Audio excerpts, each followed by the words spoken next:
All right, and welcome back to part two of this installment of the 5-Star Podcast of Wrestling. I'm Sean Meyers, joined once again by Sean Saputo. We just finished the Backlash wrap-up, gave our thoughts and reviews on the show, graded out below average. That's to be expected. There was not a lot of build going into that show. The question would be, how would they follow it up on Monday and Tuesday for Raw and Smackdown? And I thought that there were some good things that came from the shows and some things that certainly fell short. A little bit of a surprising outcome for a couple of matches as well. Just to set the stage, the big storyline for both Raw and SmackDown was the qualifying matches to get into the Money in the Bank. So we now know how they're set up. There are two total Money in the Bank ladder matches. The men's one comprised of 4 Raw superstars, 4 SmackDown superstars. The women's one the same. First off, before we get into the matches, do you like that they are doing a men's combined Raw and SmackDown Money in the Bank and a women's combined Raw and SmackDown Money in the Bank? Absolutely. I think it allows the openness of someone trading shows and taking another brand's title, or at the same time, it allows it to not dry out. I think if you have 4 Money in the Bank ladder matches, it loses its touch. I think sticking with 2 is perfectly fine. They've never really done more than just 2. It used to be 1 Raw men's, 1 SmackDown men's back in the day. And then they added the women's Money in the Bank last year with just the SmackDown Money in the Bank due to it being on SmackDown at the time. And I think it allows it to continue to not dry out. I think 2 is plenty. I think any more than that, it just creates, it loses what the Money in the Bank ladder match is all about if there's Money in the Banks just being thrown out everywhere. And I think one thing that will benefit the show is that you're going to get a star-studded lineup on each side, where if you're trying to pull 8 Raw superstars, plus you have to factor in the other matches that are taking place, Universal title is really not defended on Raw. But in theory, you know what I'm saying. You're not going to have the depth of talent that you would when you're able to pull 4 top guys from SmackDown, 4 top guys from Monday Night Raw. It's really going to create just an absolutely loaded group. And that can apply to the women as well. I think it's going to make it more difficult to predict a winner because you don't know what show the winner is going to be on. So if you want to go with the SmackDown side of things, all right, who's going to be able to challenge either AJ Styles or Shinsuke Nakamura? On the Raw side, who's going to be able to challenge Brock Lesnar probably? Outside chance Roman Reigns. So it creates some more suspense. It creates some more intrigue in the match. So I like that decision. Yeah, that's another question. It hasn't necessarily been addressed, but the winner, if they come from SmackDown, do they have the option to cash in on Raw? I would think you have the option, just like back when it was, one single Money in the Bank at WrestleMania, and it was an interpromotional Money in the Bank ladder match. And they give Royal Rumble winners that option. Yeah, you have your choice. And remember, they completely changed the look of what the briefcases look like now. Yeah, it's generic. It's not red or blue. You have to think, even if you are from one brand, that contract isn't just for your brand. It's not like you grab the briefcase and there's one contract in there for a Raw winner, one contract in there for a SmackDown winner. It's just one contract. So you would have to think, doing it in a promotional style like they used to, changing what the briefcase looks like, it has to have that meaning of you can cash in on any world champion at any time. So let's take a look at some of the qualifying matches from Monday. The one that closed out the show, I thought it was a pretty good match, and I thought it was a pretty interesting decision between Roman Reigns, Sami Zayn, and Finn Balor. Good for me, at least, to see Sami Zayn in this caliber of match. He's a guy that I think is long overdue to be competing in main events.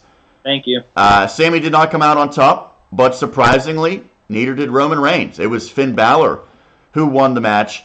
Now, this could spell one of two things. One, that they really believe in Finn Balor, and he's starting to get a push that has sort of been looming and on the horizon for a couple of months now. or that they have something even bigger planned with Roman Reigns. That's more likely. The real reason behind this is that they're going to do something massive with Roman still. I can't imagine he's going to be sitting on the sidelines and not factoring into a marquee match when it's all said and done. That being said, I think it's good for Finn Balor to get this victory, even though he did not pin Roman Reigns. Doesn't really matter. He's the one that comes out on top. So, I thought it was a pretty good match. Those three guys can all work, and it seemed like the crowd was into it. It wasn't like a typical Roman Reigns one-on-one match where the fans really just kind of check out mentally like they did a night earlier against Samoa Joe. Everyone was engaged, and to me, it was a good way to close out Raw. Yeah, all the fans are high on Finn Balor, and a lot of fans still want him to get his title rematch that he's never been awarded since he came back from his injury. And Sami Zayn has really shined over the last few months, and he is more so out of the Kevin Owens Sami Zayn collaboration taken the reins as the fan favorite between him and Kevin Owens, I would say, over this 6-month time frame with going back to what happened on SmackDown. But I think it's a smart decision not to have Roman Reigns win. I think if you have Roman Reigns win, it's just another way of the fans just sitting there going, oh, here we go again, just going to shove them down our throats. But I think Finn Balor winning this is a very important step in the direction that WWE is taking, allowing some other guys that have the ability to perform on a main event level the opportunity. Do you see Roman Reigns getting maybe a second chance to earn a spot into this match, or do you think he does something else on the card? The rumor is at this point that Brock Lesnar will not be competing and not defending his Universal title, and at some point you figure they will go back to Roman versus Brock. So does Roman ultimately get into this match? If not, what does he do? See, I don't think he needs to be in this match, simply because all a fan's going to do is sit there and go, oh, okay, so you're going to put the Money in the Bank briefcase on him, and if he cashes in and still doesn't win, you're still going to give him another shot down the road anyway, so what's the difference make? I think this would be I think it would be a strong use of Roman Reigns to keep him out of this match and have him in an earlier match on the card as compared to being in the main event scene down the line. You don't need Roman in this match to succeed. You have 4 very capable guys on that Raw roster that can be in this match, that can make it, a classic. And you have 4 capable guys on SmackDown. And I think, I think with Finn Balor being in, I'm trying to remember who the second one that clinched was. We'll get to that in a second, but it is Braun Strowman. Anyways, regardless, there are 4 guys on Raw that can take these spots, that can use it more to their, future successes more than Roman Reigns needs to. Just to finish up on that thought, I'll answer my own question. Looks like Roman and Jinder. Jinder was the one who came in at the end to cost Roman. No one's going to really like that. It's not going to work. It's not going to work. But to your point, Sean, who's hated more? Right. Jinder's probably going to get the smart fans' applause in that match, and of course the kids, the very casual fans, the women will probably cheer for Roman. That being said, it does give them an opportunity to kind of pull Roman back, and he's not. There's no way that he's going to be anywhere near the main event if he's going against Jinder. Now again, maybe somehow he ends up, Roman that is, getting in this Money in the Bank match. Maybe Jinder does by some form. I don't think they both will, but you never know. But more than likely they'll meet one-on-one, and it should be a match that's sort of in the middle of the card. It's not going to be anywhere near the main event, and it'll be overshadowed by the SmackDown World Title match, as well as probably both Money in the Bank ladder matches. So if they go that way, it's sort of pushing Roman down the ladder, if you will, pun intended, at least for the time being, until they figure out what's going on with Brock Lesnar. This Jinder Mahal experience has been 1 year too long, and it was 1 year too long when he came back and won that qualifying match. I do not get what they see in him. He does get certainly a lot of... They saw that he left and gained like 45 pounds of muscle and like actually looked like a wrestler, not a walking stick that was a part of a fake band. Yeah, it's interesting how they'll go forward with potentially Roman and Jinder. Nonetheless, a match that served as the other qualifier was between Braun Strowman and Kevin Owens. Not a big surprise, Braun Strowman prevailed in this one, although I will say Kevin Owens got plenty of offense in, and I thought he looked great in this match. He made it a very competitive match, and a lot of times you don't see that with Braun Strowman, so credit to the people making those decisions to allow Kevin Owens that opportunity. He made the most of it. Turned out to be a very good match, one of the best on Raw. Ultimately, Braun qualifies. No surprise that he's moving on. Kevin Owens, we'll see where he goes from there, because now both he and Sami are on the outside looking in. However, Braun Strowman being in there, not a surprise. He's not a guy that's necessarily built for a ladder match per se, but I'm sure that he'll figure out a way, and the company will figure out a way that he looks pretty good in that match, and maybe he ultimately is the guy that wins it. Certainly he's in line for a world title chance at some point. This would just expedite that process. Yeah, and I think it should. And not to mention, too, as you talked about how Kevin Owens got plenty of offense in and it made for the best match of the night on Monday Night Raw. The mic work between Braun and Kevin Owens before the match was hilarious. When, Kevin Owens comes out running his mouth and Braun just looks at him and he goes, "Yeah, you're going to get these hands." And Kevin goes, "No, I don't want your hands. I want the Money in the Bank." It was a comedic start in terms of, continuing to push Braun as a face while still being a monster. And then the match, I mean, that was, for a Monday Night Raw, that was a 4-star match. Yeah, it was very good. Kevin Owens is a guy that has always had great in-ring potential, and I think I told you I've really jumped on the bandwagon with Braun a lot later than most people have, but he's come through, I think, more times than not recently. There's moments in his matches where he just looks so explosive that really hardly anyone else on the roster can touch him. And Kevin Owens, give him credit, he has taken some brutal bumps against Braun Strowman. Absolutely brutal bumps against Braun, and they continue to do the one where he's running outside and just crushes Owens, who goes flipping upside down. But it works. The fans love it every time. And so to me, that was one of the highlights of Monday Night Raw. So you have Finn Balor, you have Braun Strowman as the two qualifiers on the Raw side for the men's match.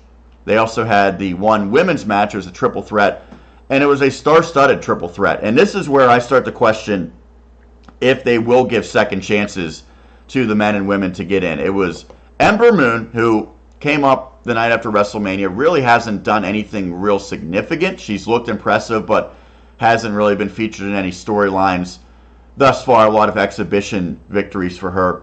Sasha Banks, who's been, of course, right around at the top of the women's division on the Raw side for years now, and then a prominent rising Ruby Riott, who came over in the Superstar Shakeup. She's leading the Riott Squad, and I think that she's delivering good matches. I'm not a big Ruby Riott fan overall, but there's no doubt she can get it done in the ring. So when they have these three locking up, it's almost like, wow, I'm kind of surprised that all three of them aren't ultimately going to be in this 8 women's field for the Money in the Bank ladder match, because Sasha, you figure's got to be in there. She's a top star. Ruby Riott's really been on the rise, and Ember Moon, physically as gifted as anyone, and she's done great things in her time starting in NXT.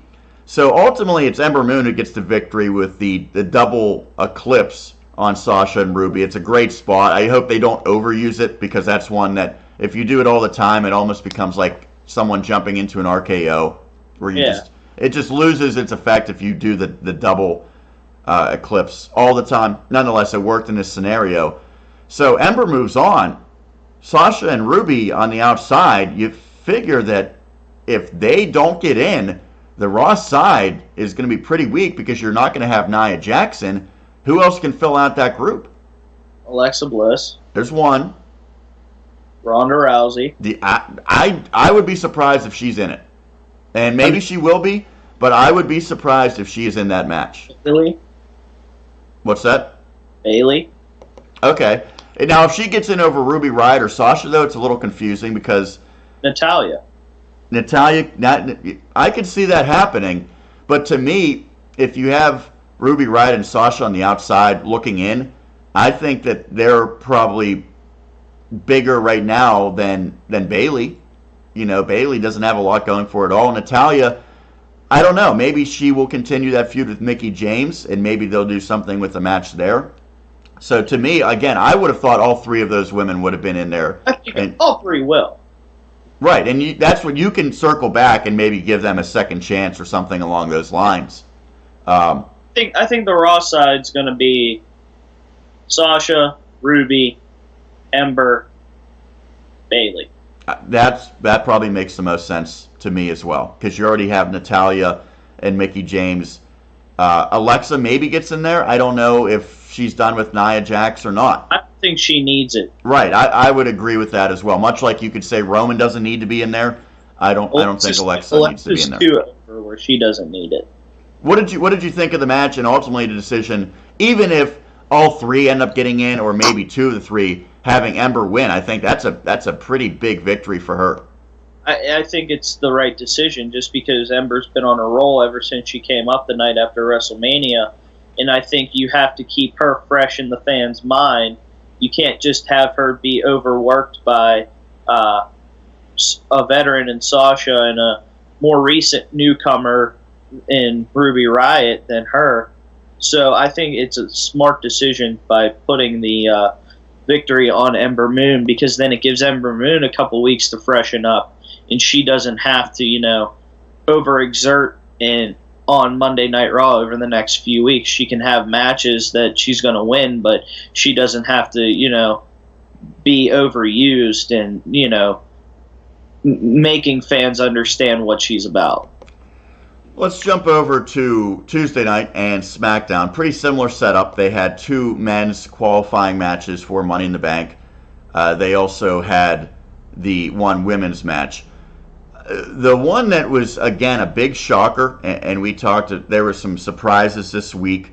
To me, Carmella beating Charlotte clean was a massive shocker. This one was right up there. It was Rusev cleanly defeating Daniel Bryan. Not necessarily surprising in the fact that Daniel Bryan lost, because we've seen that happen throughout the course of his career. He's been the underdog. He loses these types of matches.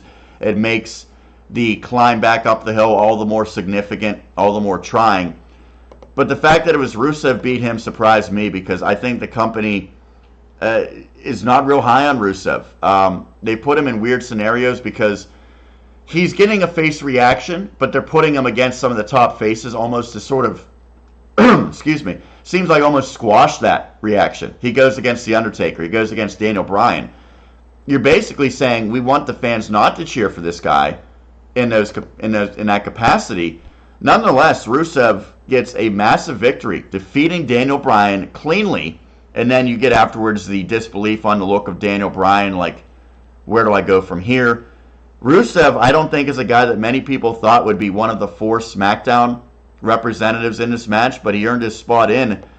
I'll see how it works out. It's interesting that Daniel Bryan lost in this manner, but it has to bode well for Rusev getting into the match at least and getting this victory to close out SmackDown. Yeah, that was to the surprise of many, to be completely honest. I didn't see that coming. I did not. If he was going to win, it was going to be by cheating. It was going to be Aiden English, or more than likely, it was going to be Big Cass costing Daniel Bryan. I did not see that coming clean. Yeah, and it didn't happen. I think that was a smart play, just because, really since Daniel Bryan returned, he didn't have to do too much at WrestleMania. And he was in the Greatest Royal Rumble, which is, a completely different style of wrestling. And then he was against Big Cass. Rusev was really his first major challenge since, coming back. in terms of the one-on-one aspect. It was only a second match back, and it maybe kind of planted the seeds that, Daniel Bryan has some work to do in terms of getting back into the main event caliber. Like, hey, you've been gone for a while. These are the guys that have done some damage since you've been gone, but at the same time, too, they could always pinpoint back to, how bad he was brutalized by Big Cass, and he just, ran out of energy when it came down to it against Rusev. But I did not see that coming whatsoever, and I think that was a great way to end the week for WWE. So Rusev's one of 2 SmackDown competitors who qualified on Tuesday night. Again, we mentioned Braun Strowman over on the Raw side along with Finn Balor. Rusev was joined by The Miz, and talk about the week that The Miz had. He delivers the best match of the night by far at Backlash against Seth Rollins, came up short. Looked like he was going to come up short against Jeff Hardy, but ultimately he turned the Swanton Bomb into a pinning combination in his favor. Best match on SmackDown, in my opinion. It was one that the crowd was into the whole time, and I thought the finish was terrific. So The Miz moves on to the Money in the Bank, where he's already won and successfully cashed in years ago to become champion for the first time in his career. Just a great match. 2 guys that are, really at the very highest part of the mid-card, just shy of the main event at this point, and I wouldn't be surprised if The Miz gets to the main event sooner rather than later with the work that he's doing. He just continues to roll, in my opinion. He's a guy that's always been underrated, and I know that, Sean, you said he's not your favorite, but you understand how good that he's been recently. That was a great match, and for The Miz, just a terrific week capped off with an opportunity to get back into the ladder match and to maybe get another Money in the Bank. He's a guy that certainly comes in with a ton of momentum. He does, and it's going to be, and if he does get to the main event level, I think it's going to be a little bit just because, he has to refreshen some things on SmackDown, and he has to complete the, whole thing with Daniel Bryan, which is why I don't think Miz is going to win the Money in the Bank. But you could say it's a very strong option, too. And while, the Miz has been on a roll lately, I more so think that it's his mic skills that are superior to his in-ring ability. I mean, he's a strong in-ring performer, hard worker, and that's all everybody's ranted and raved about him, is how he constantly is working to, perfect the craft and everything. But it's just The Miz in his first title run, while it went a while, it wasn't well perceived by the fans. And the last thing I think WWE needs to do, and which is why I don't think The Miz should be in the title hunt, is with what's going on with Brock Lesnar and how sparingly he just, battles for the title and puts the title on the line. The Miz is that character where when he has a title, he always has to find, an outside way of winning a match. He can never just do so cleanly, especially when he had the IC title. Which is opposite of how this match with Jeff Hardy turned out, because he got the clean win. Yeah, and I mean, The Miz does that from time to time. But when he has a title on him, he always has someone there to back him up to make sure he keeps the title. And I think that's the last thing WWE needs right now, is to have another champion down the line where it's going to be just, cheating, unclean finishes for however many months he holds the title. Right, you go back to Alex Riley, you go back to the Miz Taraj recently. Yeah. You look at Sandow, you look at Maurice. You're right. He's always had some sort of sidekick. And I think with AJ Styles and how he's been able to defend the title successfully, and he does so without, cheating and everything. Take away what happened at Backlash with the double, low blow, whatever. AJ Styles defends that title, and he's really boosted the credibility of that title, making it, I think the world title to have. So I think putting it on a guy that's going to need backup to, hold on to it, I think just kind of overshadows all the work that AJ Styles has done over the last, 6 months? So the half of the field is set on the men's side. Again, it is Rusev and Miz representing SmackDown in the Money in the Bank ladder match. On the women's side, we had Ember Moon qualify for Monday Night Raw. We had just one qualifying match on SmackDown. That was between Charlotte and Peyton Royce. Not a surprise that Charlotte won. That being said, I get the feeling, much like you said about Alexa Bliss, Charlotte doesn't need to be in this match. The fact that she is in there means you're not going to have the Carmella and Charlotte rematch probably upcoming. So where exactly does the company go from here? It seems like sort of a weird route to take in terms of what they're doing with the SmackDown side of the women. I don't know. I don't see why Charlotte needs to be in this match. But yet again, it's a safe way of keeping the title on Carmella for until at least, SummerSlam probably. So in that sense, Carmella probably will be just watching, right? I mean, she's not going to have another title challenger between now and then spring up, right? What's that? Well, Nia's not going to be in it. Right. Either. So maybe that is the thing where the two champions are just sitting out there watching to see who wins. Which is sort of weird because, I mean, you could have very easily had Charlotte have a rematch here and have 4 other women from SmackDown get in, but not to be the case. Charlotte's in there, and you got to figure she should be one of the favorites, although in my opinion, again, does she need to win this match? No. She can get a title match whenever she wants. She's already probably at the top of the pecking order in the entire company in terms of women. No one's really above her, especially since she defeated Asuka, and Ronda Rousey hasn't really had much in the way of matches yet. So would have been a great opportunity to give Peyton Royce a big boost, even if it came in dubious manner with obviously Billie Kay or maybe even Carmella helping Peyton get the victory. Didn't happen. Charlotte wins by tap out. She's now in. So 2 spots are filled with Ember Moon and Charlotte.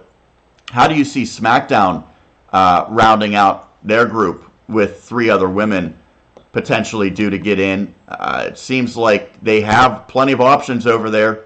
Do you see them going with the other big faces all getting in the match? People like Becky Lynch, Naomi, and Asuka? Asuka, I think, has to get in. Becky Lynch, I think, has to be in. Although she's been losing recently. And I think it's going to be either one of Mandy Rose or Sonya Deville.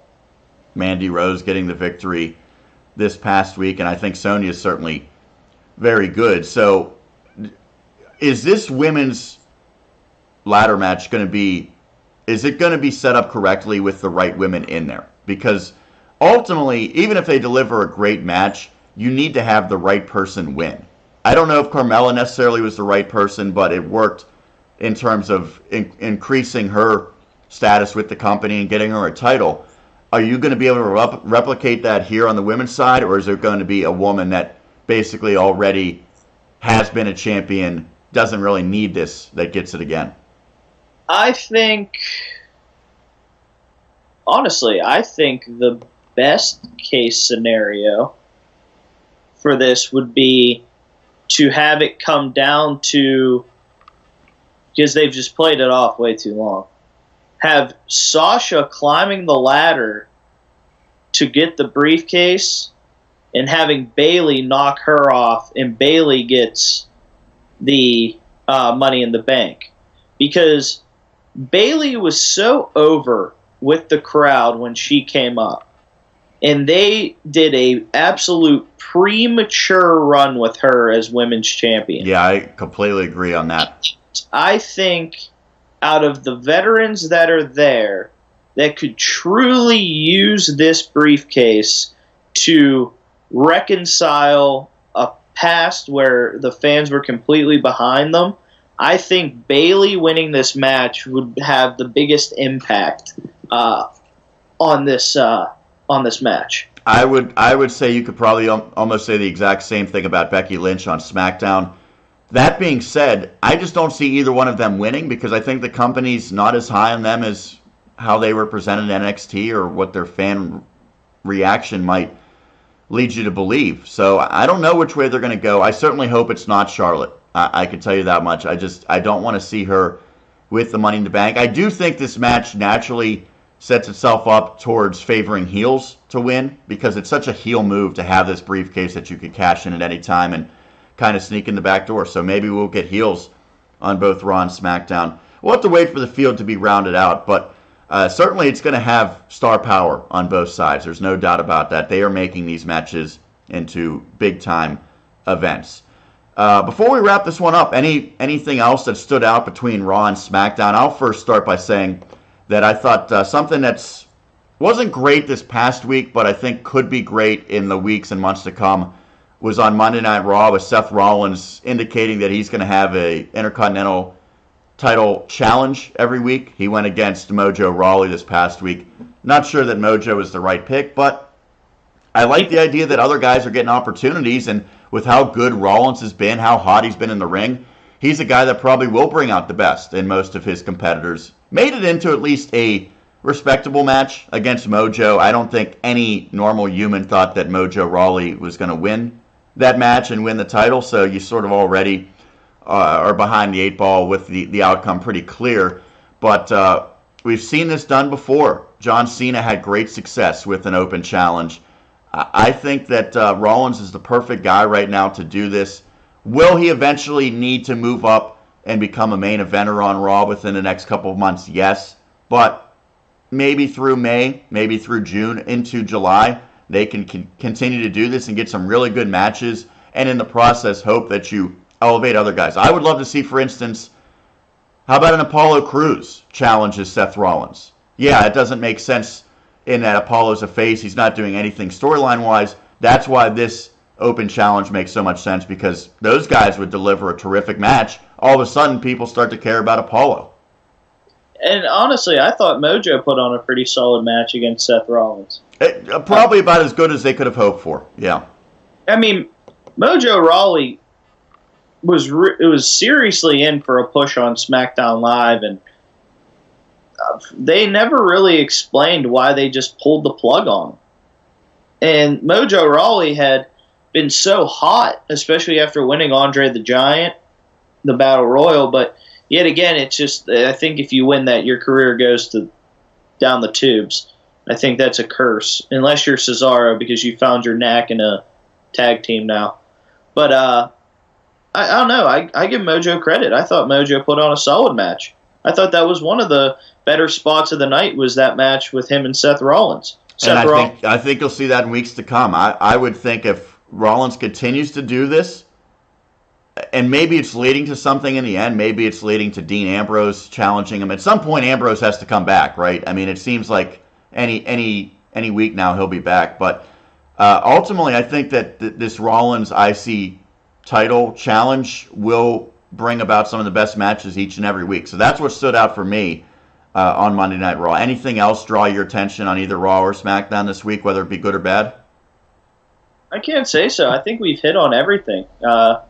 It was a refreshing start after what was such a hectic month and a half, getting the pay-per-view out of the way. I'm going to sit back and enjoy right now, knowing that there's not another pay-per-view coming up for nearly 5 weeks. And I think it's going to give a lot of time to build and just allow there to be solid matches and solid promos delivered, giving that there's an allotted amount of time where they can sit back and actually let the performers do what they need to do to boost what's going to happen at the next pay-per-view. And one final note, you mentioned it's been so hectic with the travel schedule. They're over in Europe right now, so Monday Night Raw and I believe SmackDown are both coming from the UK this week. One thing to keep an eye on SmackDown, the debut of Andrade Cien Almas. He will finally be stepping in a squared circle. Still waiting for Sanity. Don't know if that's going to come anytime soon, but Andrade Cien Almas should give a nice little boost to SmackDown. So that's going to do it for this edition of the 5-Star Podcast of Wrestling. Again, want to reiterate that we did it in 2 parts, and that's probably going to be the method going forward. So we had the breakdown of Backlash in part number 1, and then, of course, Raw and SmackDown here. You can also follow us on Twitter. It's at 5-Star Pod Wrestle, 5 the numeral, Star Pod Wrestle. We also have our own YouTube channel with all the videos archived. But for now, we're going to say goodbye. So for my broadcast colleague, Sean Saputo, Sean Meyers signing off. Thank you again for tuning in. You've been watching the 5-Star Podcast of Wrestling. Make sure you come back next week for another edition. That's going to do it. All right, goodbye, everybody.